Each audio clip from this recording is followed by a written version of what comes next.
So hello বন্ধুরা, যারা ভাবছো হোটেল লাইনে কাজ করবে বা হোটেল ইন্ডাস্ট্রিতে আসবে, হোটেল ম্যানেজমেন্ট করবে বলে সবে এইচএস পাস করেছো বা গ্র্যাজুয়েশন দিয়ে হোটেল ম্যানেজমেন্ট করবে বলে বাড়িতে বলেছো বা মনকে ঠিক করছো যে হোটেল ম্যানেজমেন্টে কাজ করব, তো তাদেরকে বলে দিই এখন টাইম হচ্ছে বন্ধুরা প্রায় 7টা বাজতে যায়,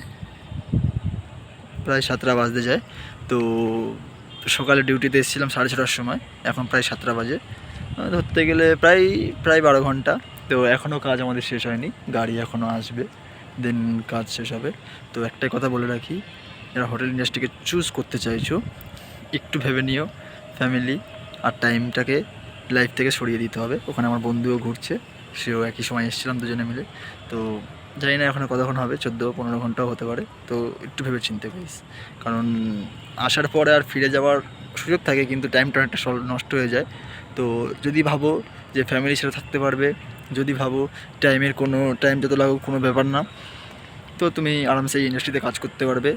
কাজ তেমন কষ্টের নয়, তবে অনেকটা টাইম থেকেই করতে হয়। সবসময় এরকম হয় না, কিছু কিছু ক্ষেত্রে হয়, কোনো ইভেন্ট থাকলে, কোনো কিছু থাকলে। তো নিজের এক্সপিরিয়েন্স থেকে বলছি, যদি চুজ করতে চাও একটু পরিবারের কথা ভেবে নিও, ফ্যামিলিকে টাইম দিতে পারবে না।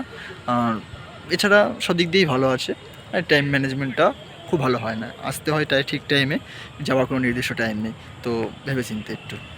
বাই, টাটা, পরের ভিডিওতে দেখা হবে।